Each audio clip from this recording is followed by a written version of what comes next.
I'll just give you a very simple tidbit. When a child gets an owie, you put a Band-Aid on it. Well, that's probably the worst thing to do for a frail older person whose skin is no longer like the skin of a healthy little baby. There's actually a term for it, is adhesive associated injury. When you buy Band-Aids and they say that they stick really well, those are bad Band-Aids for older people, because chances are when you take that Band-Aid off, especially if it's the forearm or the hand, there's a good chance you're going to tear the skin off too. Whoa, Doc. Wait a minute. Looking where I'm from, we would say, you're coming in hot, Doc. So attempting to use, a typical wound care bandage, I could actually take the skin off? Yes, especially, like if your arms or forearms have been exposed to sun damage for years, your skin is a lot thinner when you get very old. Even these non-stick pads can be a little bit, sometimes stick and still cause problems. So a lot of times what I recommend is, it's just a very simple thing. People would come in and there'd be bandages all over these horrific skin tears that are frequently dog-eared skin tears. And we would just show caregivers how to actually correctly manage a wound. And you can guess, Jay, how old does a child have to be before they know how to use a fork and a knife? Okay, I'm going to guess. Okay, I don't have kids. I'm going to guess 3. No. Oh, so you don't have kids. Usually using a fork and a knife is about 7 or 8 years old. Yeah, listen, so I told you, Doc, I don't know what the hell I'm doing. Listen, I got my mom. My mom is my first baby, and I got her at 63. So think of it this way, that if I asked you, can your mom use a knife and a fork, you would know the answer right away. Or you would know... No. And so... She cannot anymore. And so that tells you something when I say, look at that aha. She's not at the level where she can use a knife and a fork. What is she at the level of? Can she use a fork? Can she use a spoon? Those are the kinds of questions that a geriatrician's very likely to ask. Parenting Up, Caregiving Adventures with comedian Jay Smiles is the intense journey of unexpectedly being fully responsible for my mama. For over a decade, I've been chipping away at the unknown, advocating for her, and pushing Alzheimer's awareness on anyone and anything with a heartbeat. Spoiler alert, this shit is heavy. That's why I started doing comedy, so be ready for the jokes. Caregiver newbies, OGs, and village members just willing to prop up a caregiver, you are in the right place. Hi, this is Betty.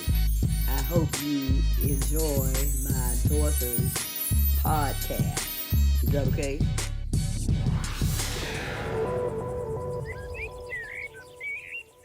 Today's supporter shout out comes from Instagram.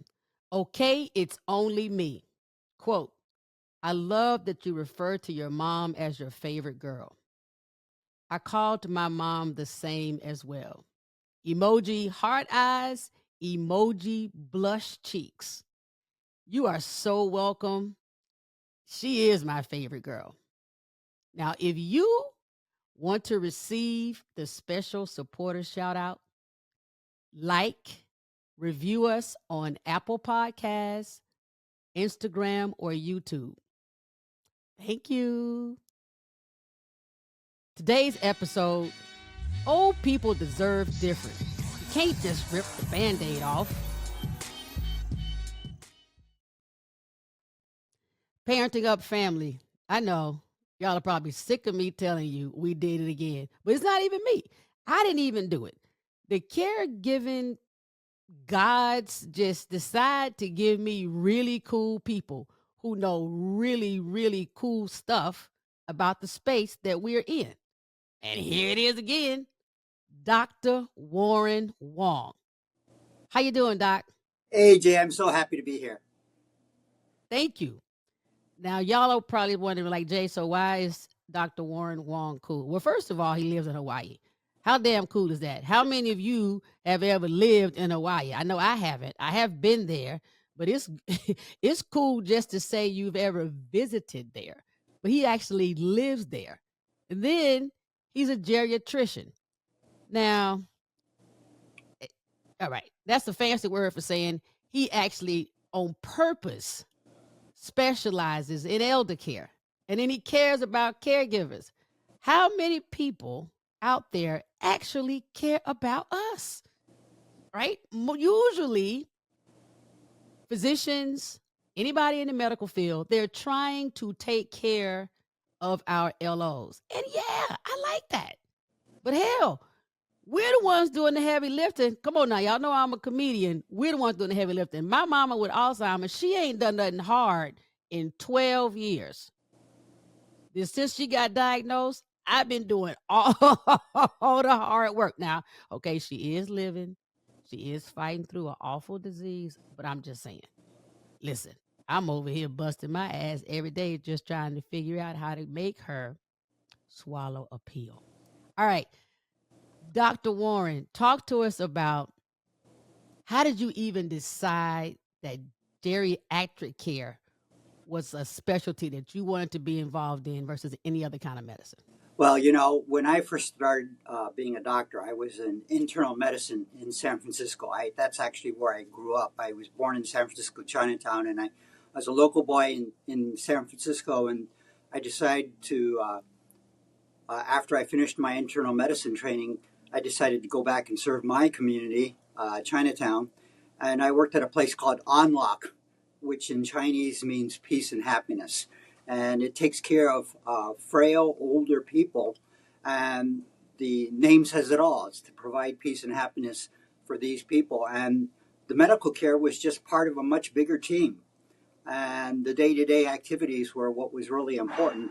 Now, the Unlock was the original site of what maybe some of your listeners would know about as the PACE program, which means that it is a Medicare-approved benefit for Medicare beneficiaries who meet the criteria for the program. But PACE is available in many places across the country. It's not available everywhere, but it is a Medicare benefit. But that's how it started. And actually, I wanted to segue a little bit into how is a geriatrician different? And so go right ahead. You go right ahead. You listen. You got there before I did. Okay, I'll tell you a story that I hope. But how come you're? Yes, right. How are you different from a family practitioner that just happens to stick with you from the time that you're 30 to 40 to 60 to 70? So I would kind of actually say the parallel that I like to use the most is we're kind of the opposite end of the spectrum of a pediatrician. So a regular adult doctor might talk about your diabetes, your blood pressure, your heart failure, whereas a pediatrician talks about developmental states. You know, what are you able to do? Are you able to put your clothes on and things like that? And actually, as geriatricians, we see it kind of in a mirror image of that. Is we look not at the developmental stages, but we look at the functional states. So in other words, we'd not just say, how's your diabetes, how's your hypertension, but we would go into things like, well, what can you do now? Are you able to manage your own bills? That's a certain high-level skill that might be one of the first things to go in a person who's starting to develop some degree of Alzheimer's disease. And then we would ask some questions that usually most caregivers know the answers to, but most physicians never would ask. For instance, I frequently ask the question, is this person able to use both a knife and a fork? And or does this person just use a fork? Or does this person use a spoon? And when you think about it, that's exactly the opposite of what you see in children. They first learn how to use their hands, then they learn how to use a spoon, then they learn how to use a fork. And you can guess, Jay, how old does a child have to be before they know how to use a fork and a knife. Okay, I'm going to guess. Okay, I don't have kids, but I'm going to guess 3. No. Oh, so you don't have kids. Usually using a fork and a knife is about 7 or 8 years old. Yeah. Listen, so I told you, Doc, I don't know what the hell I'm doing. Listen, I got my mom. My mom is my first baby, and I got her at 63. So think of it this way, that if I asked you, can your mom use a knife and a fork, you would know the answer right away. Or you would know. No. And so she cannot anymore. And so that tells you something when I say, look at that, aha. She's not at the level where she can use a knife and a fork. What is she at the level of? Can she use a fork? Can she use a spoon? Those are the kinds of questions that a geriatrician's very likely to ask. Let me tell you this, Dr. Warren. No doctor's ever asked me that. And I've actually been to some geriatricians. Not to say I'm not about to decide who is or is not doing it right. But those are some really great questions to think about and think of, in terms of the developmental stages. Like, I absolutely have heard of parents, and family members say, oh, my child is not developing according to statistics because the pediatrician said that he or she is not speaking, or they're not crawling, or they're not rolling the ball right. They're not throwing the ball back and forth. But then to say that in reverse, that's pretty powerful for someone as they age. At what age does a geriatrician get involved with an adult? Well, so most of our patients are in their 80s, but I've actually had some patients who are as young as 40 to 50 years old that actually, there were even some neurologists have sent patients to me to do a little bit of neurocognitive status testing and get a second opinion about how a person is developing. But most frequently, our patients are in their 80s, and that's because I like to put it this way: is there are certain insights that people can get is, the diseases that people are very likely to get in their 50s and 60s and 70s are the diseases like heart failure, complications of diabetes, kidney failure. And people who age beyond that start to get to the age where those are not the issues. I think of the 80s as the decade of frailty. So I'll give you a very simple example of that, Jay. Is how many people do you know who are 80 years old who are still driving? Okay. Driving, and those of us who know them are happy about it? Zero. Well, actually, I know one. I actually know only of one, and that person, they don't drive very far. They don't drive very often, but it's, maybe like to the post office and to church, because church is like 2 miles away. So I'm gonna go with none. Well, the truth is actually quite a few people at the age of 80 are still driving and have driver's licenses. I think that among people who have some dementia, that's going to be significantly less. But quite a few people at the age of 80 are driving. Then the follow-up question is, how many of them are driving at 90? And then the number goes quite a bit lower. And the point is, between 80 and 90, it's a functional status decline that's very common between 80 and 90, is that 80 is the decade where your abilities, regardless of whether a person has Alzheimer's disease or any kind of dementia, tend to go downwards. You're in the 80s, people are less likely to travel, and gradually less and less likely to be able to do things such as driving. So getting back to your question, Jay, about what age group the most geriatricians take care of, we take care of people usually in their 80s and beyond, because their functional status is starting to decline. And when the functional status starts to decline, we kind of start to look at things differently in terms of not just worrying about the diabetes, the heart failure. We we start looking at very basic things. How well are they eating? How well are they sleeping? How good are their bowel movements? How much are they able to live independently? And then we look also at the caregivers and say, how well is the patient able to do with this caregiver? Dr. Warren, in terms of caregiving, the caregivers doing caregiving for individuals who are 70 and 80 years old, what have you noticed that type of caregiving requires that may be different than individuals who are caring for significantly younger people? Yeah, so when they're caring for younger people, it's usually about chronic illness. It's about medication management and things like that. Sometimes it's about emotional status. But I think it's important to know I'm caring for this person. What is it that I actually need to do?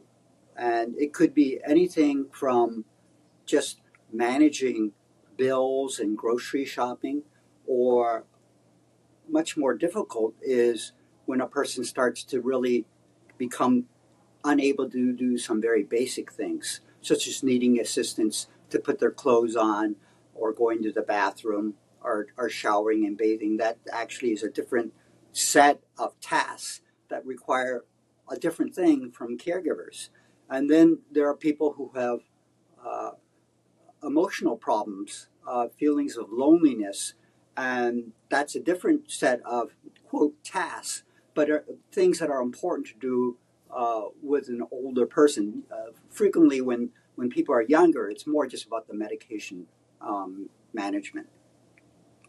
How do you figure that out? Like, especially the emotional loneliness. Let's say someone like myself, you're a family member or a friend, and you see that this elder person that you care for, maybe their spouse is deceased or they're living alone, or even if they're living in a assisted living community, but they might not really have friends. Every time you go to visit, this has happened to me where I go to visit extended relatives and I'm like, geez, yeah, I see that there's an activity room, but my loved one is never in it. They're always in their unit, in their apartment. But it's hard to get involved, or when should you get involved? How can you tell if they're getting an adequate amount, I guess, of companionship? Hey, what's up, Parenting Up family? Guess what? Have you ever wanted to connect with other caregivers? You want to see more behind the scenes footage? Want to know what me and Zeddy are doing? I know you do. All things J Smiles are finally ready for you. Even when I go live. Do it now with us on Patreon.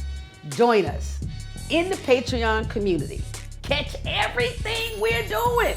Visit patreon.com/J Smiles Studios with an S. Yeah, so I think that's the first question, is to find out what the actual needs are. And there's a whole list and categories of what kinds of assistance people need, everything from just organizing their lives to companionship. And I think people have a general understanding of what is important to people, and what brings light to those people. And then the flip side of it is, what are you able to deliver? And I think that's a really important question. And as a geriatrician, Dr. Wong, I just gotta pause you right there. What are you able to deliver? I want everyone listening and watching the Parenting Up community to take that deep to your heart and soul. What are you able to deliver? And I want to add, in a sustained fashion. Don't promise to the person who's elderly or suffering, or anybody else in the family, something that you can't deliver and or consistently bring about, because that could cause a lot of chaos in the system that is trying to create some bit of stability for this person who is now elderly and trying to just figure out how to live in this new normal. Thanks for saying that, Doc. And it's about getting enough oxygen for yourself. And I actually think that a significant amount of time this causes family discord, because some family members basically saying, I can't do this. And that's so common. And of course it creates resentment, because the person who's doing more is kind of thinking, well, I can't do this either, but they are doing it. And you must know my family. But I think part of the role of the geriatrician partly is to go into these issues and say, I see something that's not quite right here. And some families, a sibling might say, I'm out of here. I don't even want to be involved. And that requires some degree of family reconciliation. Well, let's break it down into what you actually can and cannot do. And then you have to kind of take it for what it is. And getting back to your question about the perfect answer to that question of how do you make sure all your loved ones' needs are met? Well, I don't have an answer for that. Do you know why? Because I've been at this business long enough, Jay, to when I make suggestions, people frequently will say, I don't think that will work. And the reason is because they know their own stories. So what I tell them is, okay, I'm just telling you what the problem is. This is not working. You need to figure it out. And a lot of times when they acknowledge that there's a problem, they can figure it out. But when they don't acknowledge there's a problem, it just stays a problem. Right. What are some of the more unique stories that of your clients or your patients that led them to come to you, right? Because many people just stick with their family practitioner from the time that they're an adult to the time that they find a casket. But obviously something makes them shift and come to you. So has it been like, hey, that family practitioner just got to the point where he or she really was just dropping the ball, so they ended up coming to you? Or do you feel that people are just becoming a more intelligent, I guess, community, and saying, oh, okay, as I get older, I need to find a geriatrician? How are people getting to your office? Yeah, so this is a prior life for me. Mostly now I'm writing books and things like that, but and doing podcasts. But in my career, a lot of it was word of mouth from families. I was getting a fair number of referrals from the Alzheimer's Association. But the other thing is, I really respect primary care doctors, and a lot of the primary care doctors would say, this is a little bit beyond me. Because you do this all the time, I want you involved. And, it's one thing to go to a primary care doctor and says, well, you need the help of a social worker. It's another thing to go to someone who actually knows the social workers and says, I think this social worker would be really good for your needs. Or, here, I know somebody at the Alzheimer's Association. And it's kind of like the thing is, a family practitioner has a million different things to be concerned about. Older people, frail older people, that's my main course of every single day. And I get to know the nuts and bolts of what's going on. And so many physicians actually referred patients to me and says, I don't know this area the way you know this area. And it's really interesting. Sometimes I would get referrals and I would look at the chart and I'd say, I don't know why I'm getting the referral. And then it was always a correct referral. Do you know why? Why? Because the physician knew it was a correct referral, but they never wrote down the reason. All they would write about was diabetes, hypertension, heart failure. They wouldn't say things like, person can't walk, or the person's having family problems. They knew those things, but do you know how many dollars people get for documenting those kinds of things? Zero. So they document the things that the insurers look for to document, and it's a very traditional way of looking at things.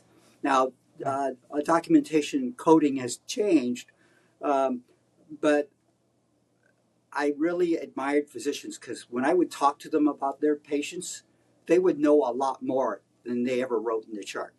They said, "Oh yeah, this family's a real problem." They would say things like that, and the patient needs help. That is very comforting, Doc. That is very comforting. I know you are a major, major advocate and supporter of caregivers. How did you come to know and feel such passion for the community of caregivers? Well, everybody says the physician's important, right? But in the daily life of a person who has become frail and older, the caregivers really is the difference between a good day and not a good day, right? And this could even be true for uh, home health aides who are not paid a lot of money, but they can make all the difference in a person's well-being on any average day. And then on top of that, the amount of sacrifice that's involved in it. I've talked with family caregivers that I would say, I really think this is a little bit beyond the call of duty when every day at lunchtime you're driving an hour home to make sure your mom's doing okay, and then driving an hour back to work after you've checked on her in the middle. That's a little bit. I don't know that that's sustainable, and I would say that. Let's try and figure something else out. I think, caregivers are the angels, and they're angels because there's a lot of work to be done. So I'm not an angel. I'm just, I'm not actually I'm not going home to take care of somebody at night. So I just felt like this is a person who has a life, and Well, at a minimum, you're an angel supporter. wing. I'm gonna say you're an angel wing stylist. So you shampoo the wings and keep them brushed and combed, so that the caregivers are able to do their thing. And because just acknowledgement in and of itself. Thank you so much, Dr. Warren, because not everyone, especially physicians, actually verbally acknowledge the depth and the breadth and the layers that family caregivers and or home health aides are having to overcome and having to embrace every single moment of every single day. What are some of the stories that you can share that may be a little more riveting, maybe even humorous, of things with caregivers, with their loved ones, where when you heard it, you were like, "Is that right?" But the more you heard them, you're like, oh, I guess this really is real life for some people. Yeah. So I did want to go a little bit backwards and say that Okay. getting back to how as a geriatrician, we don't just interview and examine the patient. We also spend a lot of time with the caregivers, and in that way, it is a little bit similar to the pediatrics. You talk with the parent as well as you talk with the child, and you find out what the issues are. Memory is strange, right? So a lot of things that a person remembers are the more difficult moments. And by the way, Jay, it's so fantastic that you do the show because you're the one supporting the caregivers. But when you ask me about some of the stories, I always remember some of the more difficult stories. Um, so one difficult story I that really stuck in my brain that was this man who brought his wife in who swore up and down that she must have dementia, and she was an extremely anxious woman who had a great deal of difficulty even listening to questions. And more so in the presence of her husband, who was basically verbally abusive towards her. And she was extremely nervous around him and couldn't even hear my questions when he was in the room. And he said something that actually really upset me. He said, I should have divorced her 30 years ago. And that made me think, oh my goodness, what kind of a hell does she live in? So that's not a funny story, but I have to say that you're right about that, Dr. Warren. It's not funny, but even though it isn't funny, it is very significant, and I am happy you shared it, because it is another example of how a person can present as though they have a disease when actually maybe it's more environmental circumstances and stress and elements that other family members or their medical team may not have picked up on, that's causing this appearance of dementia or anxiety or what have you. And you're like, okay, now I can link all of these things together. And here at the Parenting Up community, of course, where available, we like to add a little levity, but the most important thing is that we want family caregivers to be able to hear and see themselves in the stories of others. And I am certain that there is someone who needed to hear what you just said so that they can grow and learn and either be prepared or fortified from their story. So thank you very much for sharing. Now, I do remember a very funny story actually now. Okay.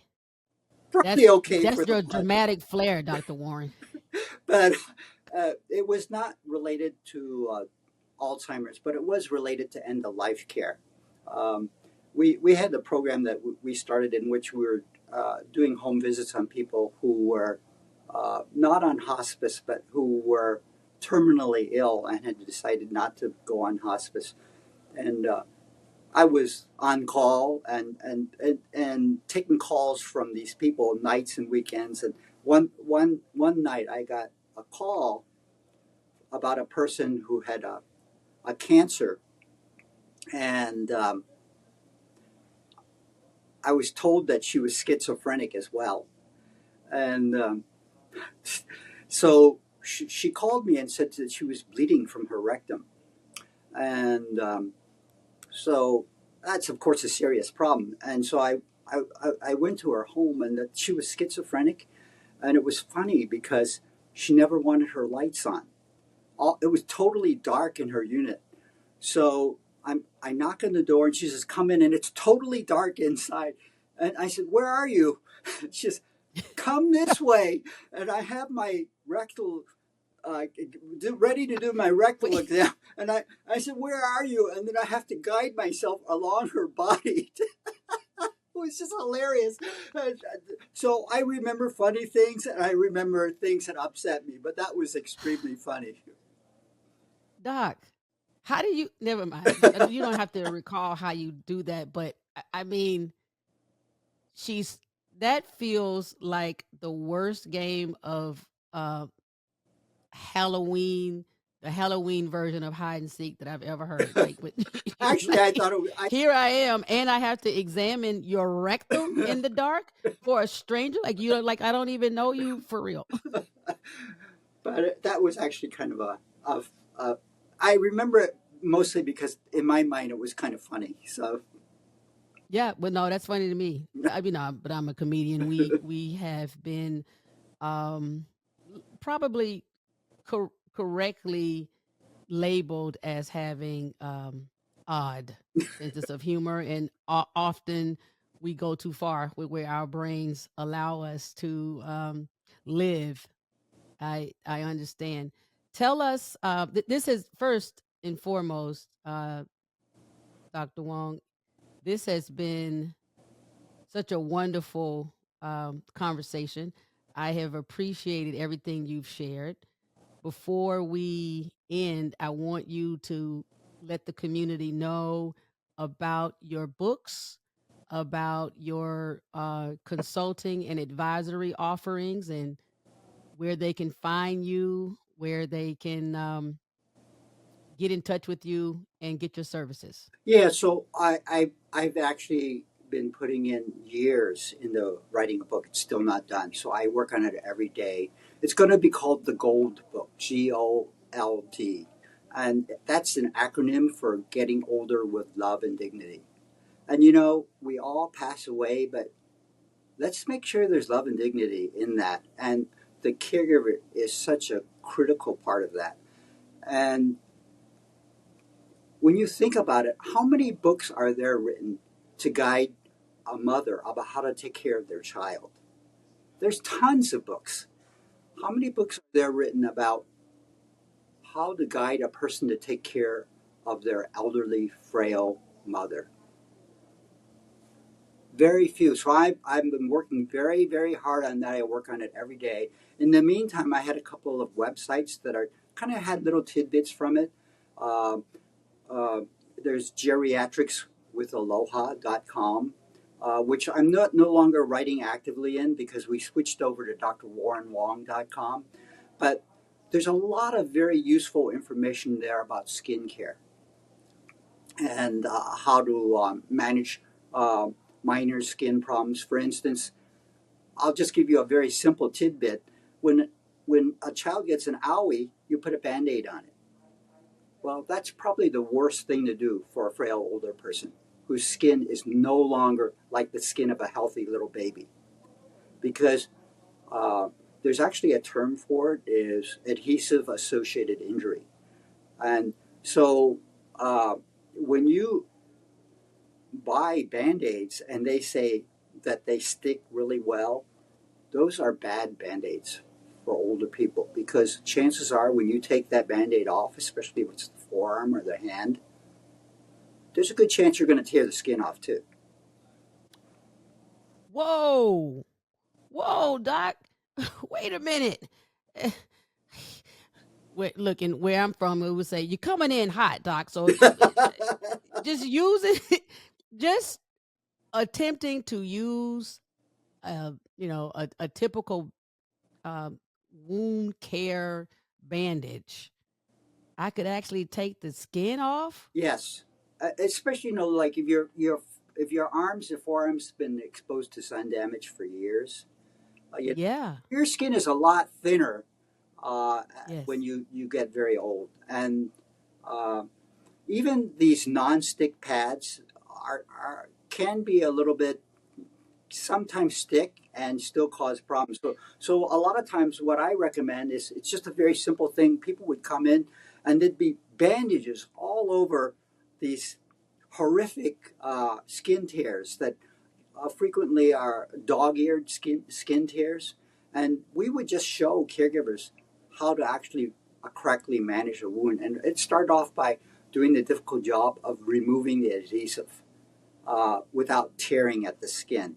And then we would show we never use adhesive. We always use elastic bands that just wrap around. Really? Yeah. It's like a netting. So what elastic bands? Well, if you just go to Amazon, just look for dressing dressing. Okay. Yeah. Oh, okay. You know what? I've seen those. Yeah, and I've seen those. They're definitely a little bit dressing more netting. expensive, but it's worth the money.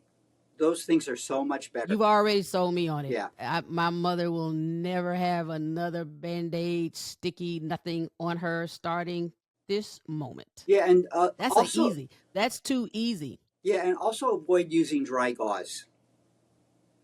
Okay. Yeah, you always need to put something on that will keep it from sticking on the skin. Because even the dry gauze, if you pull it away and if there's blood there, the blood will stick to the gauze and it starts to pull on the skin. Wow. You hear that, Parenting Up family? Just when I thought we were winding down the conversation, 2 major golden egg nuggets. Yeah, so That's what we get here. We always get the good stuff. Yeah, so that geriatrics aloha, there's about 4 or 5 posts about how to take care of the skin. So Thank you so much, Dr. Warren. We end every episode with a segment I call the Snuggle Up, where it's my perspective that if as caregivers we could just snuggle up to these more difficult ideas, then it would make the journey easier. What is a snuggle up that you think would benefit family caregivers? yeah, so first of all, you, Jay, are a major snuggle up because I know about your career and how much you've turned around and said this is really important. And the amount of support for caregivers it's pretty dismal. And the social care services that we offer are actually very limited. So I want to first of all give a big hurrah for you and for caregivers as well. And I did. We talked a little bit before, and I remember one thing that a caregiver once said was, "I have a line in the sand, and that line in the sand is when my husband gets to be this way, I'm going to have to do something different. I'm going to have to no longer care for him." And just having that line in the sand is good for your sanity. It's kind of say, I am doing so much, but there's a line in the sand for my sanity and my abilities that I really need to put out there. And interestingly, that line in the sand can move as your abilities change, but at least a concept of having a line in the sand that this is not endless. That there's a certain amount that I'm committing to. I think that's really important. I love that. Have a line in the sand and recognize that it may move as your ability and circumstances change. Aloha. Aloha. Lots of love. You're welcome back anytime, Dr. Warren. And when that book, when you're ready to release it in part or in toto, let us know. Okay. Thanks so much, Jay. Dr. Wong, thank you so much for a magnificent conversation. So many great tidbits. Please let the Parenting Up community know where they can find you, where they can get your information, where they can connect with you. Jay, it was just such a fantastic time I had with you, and great to see your wonderful smile and laugh and talk about, and then have those little ahas about, maybe I'm doing something I should change about the way I take care of when my mom has an owie. So I'm glad to offer those little tidbits. What are your websites and or books that people can look forward to? So the websites right now are drwarrenwong.com and geriatricswithaloha.com. The book I'm working on, still not out there, will be about GOLD, Getting Older with Love and Dignity. Thank you so much. We'll snuggle up.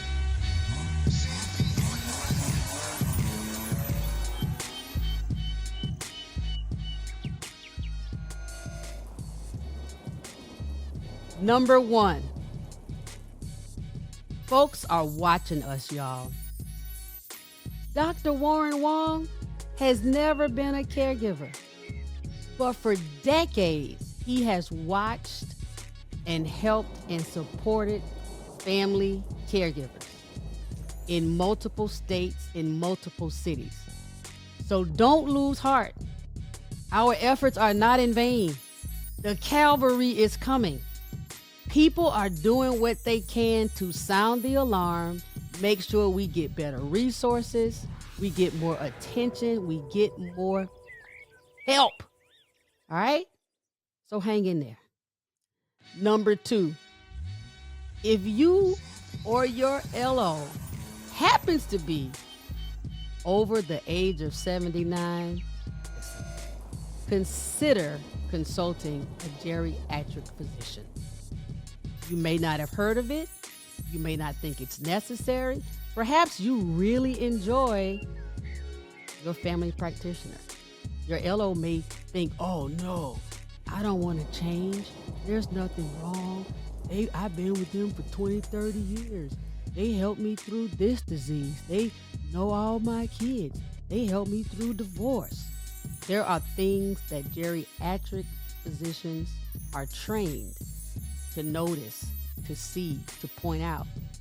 That family practitioners, it just ain't they dig. You know what I mean? Like a civil engineer and an architect are not trained for the same things, even though they both build stuff.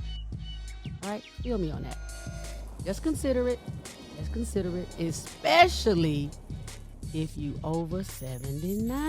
All right. Number 3, what are you doing right now to live long enough to need a Dr. Wong? That's right, I'm coming in hot and I'm coming right for you. Are you going to make it to 79 plus years? Are you going to be 80, 89, 92, 101 and need a geriatrician? Need somebody to actually ask you, hey, are you using your fork or are you just trying to cut a steak with a spoon? I hope the hell somebody does have to ask me that. Check your life, caregiver. Check your life. If you're not living in a way to need a geriatrician, boo. Boo.